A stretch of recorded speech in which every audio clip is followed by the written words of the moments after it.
ಭಾರತದ ಇತಿಹಾಸ ಪುಟಗಳನ್ನು ತಿರುವಿ ಹಾಕಿದರೆ ನಮಗೆ ಸಾವಿರಾರು ರಾಜರ ಕಥೆಗಳು ಸಿಗುತ್ತವೆ. ಆದರೆ ಒಬ್ಬ ವ್ಯಕ್ತಿ ಹೆಸರು ಕೇಳಿದರೆ ಇಂದಿಗೂ ರಜಪೂತರ ರಕ್ತ ಕುದಿಯುತ್ತದೆ. ಭಾರತ ಹೆಮ್ಮೆಯಿಂದ ಎದೆ ಉಬ್ಬುತ್ತದೆ. ಅವರೇ ರಾಯಿ ಪಿತೋರಿ ಎಂದೇ ಖ್ಯಾತಿಯಾಗಿರುವ ಪೃಥ್ವಿರಾಜ್ ಚವ್ಹಾಣ್ ಅವರು. ಇವತ್ತು ನಾವು ಕೇವಲ ಒಬ್ಬ ರಾಜನ ಬಗ್ಗೆ ಮಾತನಾಡುತ್ತಿಲ್ಲ, ಬದಲಾಗಿ ಅಖಂಡ ಭಾರತದ ಅಸ್ಮಿತೆಯನ್ನು ಉಳಿಸಲು ಹೋರಾಡಿದ ಅಂತಿಮ ಹಿಂದೂ ಚಕ್ರವರ್ತಿಯ ವೀರಗಾಥೆಯನ್ನು ನೋಡಲಿದ್ದೇವೆ. 12ನೇ ಶತಮಾನ ಕಾಲಘಟ್ಟ ಹೇಗಿತ್ತು? ದೆಹಲಿಯ ಸಿಂಹಾಸನಕ್ಕಾಗಿ ನಡೆದ ಹೋರಾಟವೇನು? ಬನ್ನಿ ಇತಿಹಾಸ ಹಾದಿಗೆ ಹೋಗೋಣ. ಕ್ರಿಸ್ತ ಶಕ 1166ರಲ್ಲಿ ಗುಜರಾತಿನಲ್ಲಿ ಜನಿಸಿದ ಪೃಥ್ವಿರಾಜ್ ಅವರು ಬಾಲ್ಯದಿಂದಲೇ ಅಸಾಧಾರಣ ಪ್ರತಿಭೆಯುಳ್ಳವರಾಗಿದ್ದರು. ಕೇವಲ ಶಸ್ತ್ರಾಸ್ತ್ರ ವಿದ್ಯೆಯಲ್ಲದೆ ಗಣಿತ, ವೈದ್ಯಕೀಯ ಮತ್ತು ಭಾಷಾ ವಿಜ್ಞಾನದಲ್ಲಿಯೂ ಅಪಾರ ಪಾಂಡಿತ್ಯವನ್ನು ಹೊಂದಿದ್ದರು. ಅಂದಿನ ಭಾರತ ಇವತ್ತಿನಂತಿರಲಿಲ್ಲ. ಹರ್ಷವರ್ಧನ್ ನಂತರ ಭಾರತ ಸಣ್ಣ ಸಣ್ಣ ಸಾಮ್ರಾಜ್ಯಗಳಾಗಿ ಹೊಡೆದು ಹೋಗಿದ್ದವು. ಜ್ವಾಲರು, ಚಾಣಕ್ಯರು ಮತ್ತು ಚೌಹಾಣರು ತಮ್ಮನ್ನೇ ಅಧಿಕಾರಕ್ಕಾಗಿ ಹೊಡೆದಾಡುತ್ತಿದ್ದರು. ಆದರೆ ವಾಯು ದಿಕ್ಕಿನಿಂದ ದೊಡ್ಡದೊಂದು ಅಪಾಯ ಭಾರತದ ಕಡೆಗೆ ನುಗ್ಗಿ ಬರುತ್ತಿತ್ತು. ಅದುವೇ ಮೊಹಮ್ಮದ್ ಗೋರಿಯ ಆಕ್ರಮಣ. ಪೃಥ್ವಿರಾಜ್ ಚೌಹಾಣ್ ಕೇವಲ 13ನೇ ವಯಸ್ಸಿಗೆ ಅಜ್ಮೀರ್ ಪಟ್ಟಕ್ಕೆ ಅಲಂಕರಿಸಿದರು. ಆದರೆ ಅವರು ನಿಜವಾದ ಶಕ್ತಿ ಪ್ರದರ್ಶಿಸಿದ್ದು ಅವರು ದೆಹಲಿ ಸಿಂಹಾಸನ ಏರಿದಾಗ. ದೆಹಲಿಯ ದೊರೆ ಅನಂತ್ ನಾಗ್ ಪಾಲ್ ತೋಮೂರ್ ಪೃಥ್ವಿರಾಜ್ ಅವರ ಧೈರ್ಯವನ್ನು ಮೆಚ್ಚಿ ಇಡೀ ಸಾಮ್ರಾಜ್ಯವನ್ನು ಅವರಿಗೆ ಒಪ್ಪಿಸಿದರು. ಇಲ್ಲಿಂದ ಶುರುವಾಯಿತು ಪೃಥ್ವಿರಾಜ್ ಅವರ ಅಸಲಿ ಆಟ. ಒಂದು ಕಡೆ ಆಂತರಿಕ ಶತ್ರುಗಳು, ಇನ್ನೊಂದು ಕಡೆ ವಿದೇಶಿಯರ ಆಕ್ರಮಣ. ಈ ಎರಡು ಸವಾಲುಗಳನ್ನು ಅವರು ಹೇಗೆ ಎದುರಿಸುವುದು ಎಂಬುದು ಒಂದು ರೋಚಕ ಕತೆ. ಒಬ್ಬ ವೀರನಾಗಬೇಕಾದರೆ ಕೇವಲ ಸೈನ್ಯವಿದ್ದರೆ ಸಾಲದು, ಅಸಾಧಾರಣ ಯುದ್ಧ ಕಲೆ ತಿಳಿದಿರಬೇಕು. ಪೃಥ್ವಿರಾಜ್ ಚೌಹಾಣ್ ಅವರಿಗೆ ಬಾಲ್ಯದಿಂದಲೇ ಅಂತ ಒಂದು ದೈವತ್ವದ ಕಲೆ ಮೈಗೂಡಿಸಿಕೊಂಡಿದ್ದ, ಅದುವೇ ಶಬ್ದವೇದಿ ಬಾಣ. ಸಾಮಾನ್ಯವಾಗಿ ಒಬ್ಬ ಬಿಲ್ಲುಗಾರ ತನ್ನ ಗುರಿಯನ್ನು ಕಣ್ಣಿನಿಂದ ನೋಡಿ ಹೊಡೆಯುತ್ತಾನೆ. ಆದರೆ ಪೃಥ್ವಿರಾಜ್ ಅವರಿಗೆ ಕಣ್ಣಿಗೆ ಬಟ್ಟೆ ಕಟ್ಟಿಕೊಂಡು ಕೇವಲ ಶಬ್ದದ ದಿಕ್ಕನ್ನು ಕೇಳಿ ಗುರಿಯನ್ನು ನಿಖರವಾಗಿ ಹೊಡೆಯಬಲ್ಲವರಾಗಿದ್ದರು.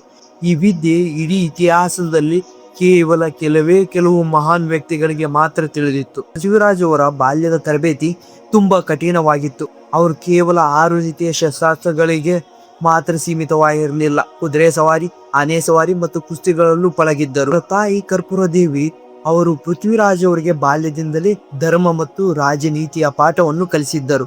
ಇವರು ಬಾಲ್ಯದ ಗೆಳೆಯ ಹಾಗೂ ಆಸ್ಥಾನದ ಕವಿ ಚಂದ್ ಬರ್ರಾಯಿ ಬರೆದ ಪೃಥ್ವಿರಾಸು ಕೃತಿಯ ಪ್ರಕಾರ ಪೃಥ್ವಿರಾಜ್ ಅವರು ಶಬ್ದವೇದಿ ವಿದ್ಯೆಯನ್ನು ಕರಗತ ಮಾಡಿಕೊಂಡಾಗ ಇಡೀ ಅಜ್ಮೀರ್ ಸೀಮೆಯೇ ಬೆರಗಾಗಿತ್ತು. ಗಾಳಿಯಲ್ಲಿ ಹಾರುವ ಪಕ್ಷಿಯ ರೆಕ್ಕೆಯ ಸದ್ದನ್ನು ಕೇಳಿ ಅಥವಾ ಮೃಗದ ಕಾಲಿನ ಸದ್ದನ್ನು ಕೇಳಿ ಅವರು ಬಾಣ ಬಿಡುತ್ತಿದ್ದರು. ಇತಿಹಾಸದ ದಾಖಲೆಗಳ ಪ್ರಕಾರ ಪೃಥ್ವಿರಾಜ್ ಅವರು ಒಮ್ಮೆ ಬರೀ ಕೈಯಲ್ಲಿ ಹುಲಿಯನ್ನೇ ಕೊಂದಿದ್ದರಂತೆ. ಈ ಶೌರ್ಯವೇ ಅವರನ್ನು ದೆಹಲಿ ಸಿಂಹಾಸನವರೆಗೆ ಕರೆದೊಯ್ದಿತ್ತು. ಆದರೆ ಕೇವಲ ಯುದ್ಧ ಕಲೆ ರಾಜಕುಮಾರನಿಗೆ ಸಾಲದು. ಪೃಥ್ವಿರಾಜ್ ಅವರಿಗೆ 14 ಭಾಷೆಗಳು ತಿಳಿದಿದ್ದವು ಎಂದರೆ ನೀವು ನಂಬಲೇಬೇಕು. ಗಣಿತ, ತತ್ವಶಾಸ್ತ್ರ ಮತ್ತು ಸಂಗೀತದಲ್ಲೂ ಅವರಿಗೆ ಅಪಾರ ಜ್ಞಾನವಿತ್ತು. ಈ ಜ್ಞಾನ ಮತ್ತು ಯುದ್ಧದ ಕಲೆಯ ಸಂಗಮವೇ ಅವರು ಒಬ್ಬ ಅಜೇಯ ನಾಯಕನಾಗಿ ಮಾಡಿತ್ತು. ಈಗ ನಮಗೆ ತಿಳಿದಿರುವುದು ಅವರ ವೀರತ್ವ, ಆದರೆ ಅವರ ಜೀವನದಲ್ಲಿ ಒಂದು ಪ್ರೇಮ ಕಥೆಯೂ ಇತ್ತು. ನೋಡಿ, ಈ ಇತಿಹಾಸ ಅಂದ್ರೆ ಬರೀ ರಕ್ತಪಾತವಲ್ಲ, ಅಲ್ಲಿ ಸುಂದರ ಪ್ರೇಮ ಕಥೆಗಳೂ ಇವೆ. ಪೃಥ್ವಿರಾಜ್ ಚೌಹಾಣ್ ಅವರ ಜೀವನದಲ್ಲಿ ಅಂತಹ ಒಂದು ಅಧ್ಯಾಯವೆಂದರೆ ಅದು ಕನೋಜಿನ ರಾಜಕುಮಾರಿ ಸಂಯುಕ್ತ ಮತ್ತು ಅವರ ಪ್ರೇಮ. ಆದರೆ ಈ ಪ್ರೇಮದ ಕಥೆ ಇಬ್ಬರು ರಾಜರ ನಡುವೆ ವೈಮನಸ್ಸಿಗೆ ನಾಂದಿ ಆಡಿತು. ಇದು ಕೇವಲ 2 ಹೃದಯದ ಮಿಲನವಾಗಿರಲಿಲ್ಲ, ಇಡೀ ಭಾರತ ಇತಿಹಾಸದ ಮೇಲೆ ಪರಿಣಾಮ ಬೀರುವ ಪ್ರತಿಷ್ಠೆಯ ಯುದ್ಧವಾಗಿತ್ತು. ಕನೋಜಿನ ರಾಜ ಜಯಚಂದ್ರ ಚೌಹಾಣರಿಗೆ ಬದ್ಧ ವೈರಿಯಾಗಿದ್ದನು. ತನ್ನ ಮಗಳು ಸಂಯುಕ್ತ ಪೃಥ್ವಿರಾಜ್ ಅವರ ಪರಾಕ್ರಮ ಕಥೆಯನ್ನು ಕೇಳಿ ಅವರನ್ನೇ ಮನಸ್ಸಿನಲ್ಲಿ ಒಲಿಸಿದ್ದಳು. ಇದು ಜಯಚಂದ್ರನಿಗೆ ತಿಳಿದಾಗ ಆತ ಕೆಂಡಾಮಂಡಲವಾದ. ಪೃಥ್ವಿರಾಜ್ ಅವರ ಅವಮಾನಿಸಲೆಂದು ಆತ ಒಂದು ಸ್ವಯಂವರವನ್ನು ಏರ್ಪಡಿಸಿದ್ದ. ಭಾರತ ಎಲ್ಲಾ ರಾಜರಿಗೆ ಆಮಂತ್ರಣ ಹೋಯಿತು, ಆದರೆ ಪೃಥ್ವಿರಾಜ್ ಅವರಿಗೆ ಮಾತ್ರ ಕರೆಯೇ ಇರಲಿಲ್ಲ. ಅಷ್ಟೇ ಅಲ್ಲ, ಅರಮನೆಯ ದ್ವಾರದಲ್ಲೂ ಪೃಥ್ವಿರಾಜ್ ಅವರ ಒಂದು ಪುತ್ಥಳಿಯನ್ನಿರಿಸಿ ಅವರಿಗೆ ಒಬ್ಬ ದ್ವಾರಪಾಲಕನಂತೆ ಬಿಂಬಿಸಿ ಅವರ ಅವಮಾನ ಮಾಡಿದ ಜಯಚಂದ್ರ. ಸಾವಿರಾರು ರಾಜರ ನಡುವೆ ನಡೆದ ಸಂಯುಕ್ತ ಯಾವ ರಾಜನನ್ನು ವರಿಸದೆ ನೇರವಾಗಿ ಹೋಗಿ ದ್ವಾರದಲ್ಲಿದ್ದ ಪೃಥ್ವಿರಾಜ್ ಅವರ ಪುತ್ಥಳಿಗೆ ಹಾರ ಹಾಕಿದಳು. ಇಡೀ ಸಭೆ ಸ್ತಬ್ಧವಾಗಿತ್ತು.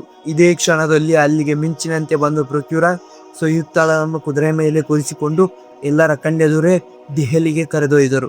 ಈ ಘಟನೆ ಜಯಚಂದ್ರನ ಅಹಂಕಾರಕ್ಕೆ ಬಿದ್ದ ದೊಡ್ಡ ಪೆಟ್ಟಾಗಿತ್ತು. ಸೇಡು ತೀರಿಸಿಕೊಳ್ಳಲು ತುದಿಗಾಲಲ್ಲಿದ್ದ ಜಯಚಂದ್ರಪಾಲ್ ಭಾರತ ಮೇಲೆ ಕಣ್ಣಿಟ್ಟ ವಿದೇಶಿ ಆಕ್ರಮಣಕಾರಿ ಮೊಹಮ್ಮದ್ ಗೋರಿಯ ರಹಸ್ಯವಾಗಿ ಕೈ ಜೋಡಿಸಿದನು. ಒಬ್ಬ ಭಾರತೀಯ ರಾಜನೇ ಪರಕೀಯನಿಗೆ ದಾರಿ ಮಾಡಿಕೊಟ್ಟ ಈ ನಿರ್ಧಾರ ಮುಂದೆ ಭಾರತ ಇತಿಹಾಸಕ್ಕೆ ಒಂದು ಕಪ್ಪು ಚುಕ್ಕೆ ಆಗಿತ್ತು. ನೋಡಿ, ಈಗ ನಾವು ಇತಿಹಾಸದ ಈ ಭಯಂಕರ ತಿರುವಿಗೆ ಬಂದಿದ್ದೇವೆ. ಕ್ರಿಸ್ತಶಕ 1191 ಅಫ್ಘಾನಿಸ್ತಾನದ ಘೋರ ಪ್ರಾಂತ್ಯದಿಂದ ಬಂದ ಮೊಹಮ್ಮದ್ ಗೋರಿ ಭಾರತ ಸಂಪತ್ತನ್ನು ಲೂಟಿ ಮಾಡಲು ಮತ್ತು ಸಾಮ್ರಾಜ್ಯವನ್ನು ವಿಸ್ತರಿಸಲು ಸಜ್ಜಾಗಿದ್ದ. ಆದರೆ ಅವನ ದಾರಿಗೆ ಬೆಟ್ಟದಂತೆ ಅಡ್ಡವಾಗಿ ನಿಂತವರೇ ಪೃಥ್ವಿರಾಜ್ ಚೌಹಾಣ್. ಹರಿಯಾಣದ ತೈರನ್ ಎಂಬ ಮೈದಾನದಲ್ಲಿ 2 ಬೃಹತ್ ಸೈನ್ಯಗಳು ಮುಖಾಮುಖಿಯಾಗಿದ್ದವು. ಇದು ಕೇವಲ 2 ಸೈನ್ಯಗಳ ನಡುವಿನ ಯುದ್ಧವಾಗಿರಲಿಲ್ಲ, ಅದು ಭಾರತದ ಅಸ್ಮಿತೆಯ ಹೋರಾಟವಾಗಿತ್ತು. ನೋಡಿ, ಇಲ್ಲಿ ಮೊದಲನೇ ತೈರನ್ ಯುದ್ಧದಲ್ಲಿ ಪೃಥ್ವಿರಾಜ್ ಅವರು ರಜಪೂತರ ಸೈನ್ಯವು ಘೋರಿಯ ಸೈನ್ಯದ ಮೇಲೆ ಸಿಡಿಲಿನಂತೆ ಅಬ್ಬರಿಸಿತ್ತು. ಪೃಥ್ವಿರಾಜ್ ಅವರ ಪರಾಕ್ರಮಕ್ಕೆ ತತ್ತರಿಸಿ ಹೋದ ಘೋರಿ ಸೈನ್ಯ ದಿಕ್ಕಾಪಾಲಾಗಿ ಓಡಿತ್ತು. ಯುದ್ಧದ ಅಂತ್ಯದಲ್ಲಿ ಮೊಹಮ್ಮದ್ ಗೋರಿ ತೀವ್ರವಾಗಿ ಗಾಯಗೊಂಡು ಪೃಥ್ವಿರಾಜನ ಕೈ ಸೆರೆಯಾದ. ಇಲ್ಲಿ ಪೃಥ್ವಿರಾಜರು ಒಂದು ಐತಿಹಾಸಿಕ ತೀರ್ಮಾನ ತಗೊಂಡರು. ಶರಣಾಗುವ ಶತ್ರುವನ್ನು ಕೊಲ್ಲುವುದು ರಜಪೂತರ ಧರ್ಮವಲ್ಲ ಎಂದು ಭಾವಿಸಿ ಕ್ಷಮೆ ಕೇಳಿದ ಗೋರಿಯನ್ನು ಜೀವದಾನ ನೀಡಿ ಬಿಟ್ಟು ಬಿಟ್ಟರು. ಆದರೆ ಆತ ಕೃತಜ್ಞತರಾಗಿರಲಿಲ್ಲ, ಬದಲಾಗಿ ಸೇಡಿನ ಕಿಚ್ಚಿನಿಂದ ಬೆಂದಿದ್ದ. 1 ವರ್ಷದ ನಂತರ, ಅಂದರೆ 1992ರಲ್ಲಿ ಗೋರಿ ಇನ್ನು ದೊಡ್ಡ ಸೈನ್ಯದೊಂದಿಗೆ ಮತ್ತೆ ತೈರನ್ಗೆ ಬಂದ. ಈ ಬಾರಿ ಆತ ಕೇವಲ ಶಕ್ತಿಯನ್ನಷ್ಟೇ ಅಲ್ಲ, ಕುತಂತ್ರವನ್ನು ಬಳಸಿದ್ದ. ಇನ್ನೊಂದೆಡೆಗೆ ಪೃಥ್ವಿರಾಜ್ ವಿರೋಧಿ ಜಯಚಂದ್ರಪಾಲ್ ಗೋರಿಗೆ ಗುಪ್ತ ಮಾಹಿತಿಯನ್ನು ನೀಡಿ ಸಹಾಯ ಮಾಡುತ್ತಿದ್ದ. ಯುದ್ಧದ ನಿಯಮವನ್ನು ಗಾಳಿಗೆ ತೂರಿದ ಗೋರಿ ಸೂರ್ಯೋದಯಕ್ಕೂ ಮುನ್ನವೇ ರಜಪೂತರ ಸೈನ್ಯವನ್ನು ನಿದ್ರಿಸುತ್ತಿದ್ದಾಗ ಅನಿರೀಕ್ಷಿತವಾಗಿ ದಾಳಿ ಮಾಡಿದ. ರಜಪೂತರ ಈ ವೀರಾವೇಶದಿಂದ ಹೋರಾಡಿದರು. ಈ ಕುತಂತ್ರ ಮತ್ತು ಜಯಚಂದ್ರನ ದ್ರೋಹದಿಂದಾಗಿ ಪೃಥ್ವಿರಾಜ್ ಅವರು ಸೋಲನ್ನು ಅನುಭವಿಸಬೇಕಾಯಿತು. ಇತಿಹಾಸ ಹೇಳುವಂತೆ ಪೃಥ್ವಿರಾಜರು ಅಂದು ಗೋರಿಯನ್ನು ಮೊದಲನೇ ಯುದ್ಧದಲ್ಲಿ ಮುಗಿಸಿಬಿಟ್ಟಿದ್ದರೆ ಭಾರತ ಮುಂದಿನ 8 ವರ್ಷಗಳ ಇತಿಹಾಸವೇ ಬೇರೆಯಾಗಿರುತ್ತಿತ್ತು. ಪೃಥ್ವಿರಾಜ್ ಅವರನ್ನು ಸೆರೆ ಹಿಡಿದ ಗೋರಿ ಅವರನ್ನು ಅಫ್ಘಾನಿಸ್ತಾನಕ್ಕೆ ಕರೆದೊಯ್ದ. ಅಲ್ಲಿ ನಡೆದಿದ್ದೇ ಒಂದು ಐತಿಹಾಸಿಕ ಘಟನೆ. ನಾವು ಈಗ ಕಥೆಯ ಅಂತ್ಯದ ಹೃದಯ ಸ್ಪರ್ಶಿಸುವ ಘಟನೆಗೆ ಬಂದಿದ್ದೇವೆ. 2ನೇ ತೈರನ್ ಯುದ್ಧದ ನಂತರ ಪೃಥ್ವಿರಾಜ್ ಚೌಹಾಣ್ ಅವರನ್ನು ಸೆರೆ ಹಿಡಿದ ಮೊಹಮ್ಮದ್ ಗೋರಿ ಅವರನ್ನು ಅಫ್ಘಾನಿಸ್ತಾನದ ಘೋರ ಪ್ರಾಂತ್ಯಕ್ಕೆ ಕರೆದೊಯ್ದನು. ಅಲ್ಲಿ ಅವರಿಗೆ ನೀಡಿದ ಚಿತ್ರಹಿಂಸೆ ಅಷ್ಟಿಷ್ಟಲ್ಲ. ಗೋರಿಯ ಕಣ್ಣಲ್ಲಿ ಕಣ್ಣಿಟ್ಟು ಧೈರ್ಯವಾಗಿ ಮಾತನಾಡಿದ್ದಕ್ಕೆ ಕ್ರೂರ ಗೋರಿ ಪೃಥ್ವಿರಾಜ್ ಅವರ 2 ಕಣ್ಣುಗಳನ್ನು ಸುಡುವ ಕಬ್ಬಿಣ ಸಲಾಕೆಯಿಂದ ಕಿತ್ತಾಕಿದನು. ನಿಲ್ಲದ ರಕ್ತಸಿದ್ಧರಾದ ಪೃಥ್ವಿರಾಜ್ ಅವರು ಸೆರೆಮನೆಯಲ್ಲಿ ಅಸಹಾಯಕರಾಗಿ ಬಿದ್ದಿದ್ದರು. ಆದರೆ ಅವರ ಜೊತೆ ಆತ್ಮೀಯ ಗೆಳೆಯ ಕವಿ ಚಂದ್ರ ಬರ್ದಾಯಿ ಕೂಡ ಸೆರೆಯಾಗಿದ್ದರು. ಅವರಿಬ್ಬರು ಸೇರಿ ಒಂದು ಕೊನೆಯ ಸಾಹಸಕ್ಕೆ ಸಂಚು ರೂಪಿಸಿದರು. ಗೋರಿಯ ಆಸ್ಥಾನದಲ್ಲಿ ಒಂದು ಬಿಲ್ಲುಗಾರಿಕೆಯ ಸ್ಪರ್ಧೆ ನಡೆಯುತ್ತಿತ್ತು. ಚಂದ್ರ ಬರ್ದಾಯಿ ಅವರು ಗೋರಿಗೆ ಹೋಗಿ ಹೇಳಿದರು, ನನ್ನ ರಾಜ ಪೃಥ್ವಿರಾಜ್ ಅವರು ಕಣ್ಣಿಲ್ಲದಿದ್ದರು ಶಬ್ದ ಕೇಳಿ ಗುರಿ ಹೊಡೆಯಬಲ್ಲವರಾಗಿದ್ದರು. ಕುತೂಹಲಗೊಂಡ ಗೋರಿ ಪೃಥ್ವಿರಾಜ್ ಅವರನ್ನು ಸಭೆಗೆ ತಂದರು. ಪೃಥ್ವಿರಾಜ್ ಅವರ ಕೈಗೆ ಬಿಲ್ಲು ಬಾಣ ನೀಡಲಾಯಿತು.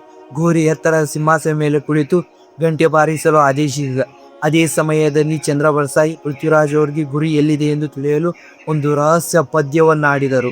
ಪದ್ಯವನ್ನಾಡಿದ ತಕ್ಷಣ ಪೃಥ್ವಿರಾಜ್ ಅವರು ಬಿಟ್ಟ ಬಾಣ ನೇರವಾಗಿ ಗೋರಿಯ ಗಂಟಲಕ್ಕೆ ನಾಟಿತು. ಆಕ್ರಮಣಕಾರಿ ಗೋರಿ ಅಲ್ಲೇ ಪ್ರಾಣ ಬಿಟ್ಟ. ಶತ್ರುಗಳ ಕೈಗೆ ಸಿಕ್ಕಿ ಅವಮಾನಕ್ಕೊಳಗಾಗಬಾರದೆಂದು ಪೃಥ್ವಿರಾಜ್ ಮತ್ತು ಚಂದ್ರ ಬರ್ದಾಯಿ ಒಬ್ಬರಿಗೊಬ್ಬರು ಚಾಕುವಿನಿಂದ ಚುಚ್ಚಿಕೊಂಡು ವೀರ ಮರಣ ಹೊಂದಿದರು. ಪೃಥ್ವಿರಾಜ್ ಚೌಹಾಣ್ ಅವರು ಸೋತಿರಬಹುದು, ಆದರೆ ಅವರ ಶೌರ್ಯ ಮತ್ತು ಸ್ವಾಭಿಮಾನ ಎಂದಿಗೂ ಸೋಲಲಿಲ್ಲ.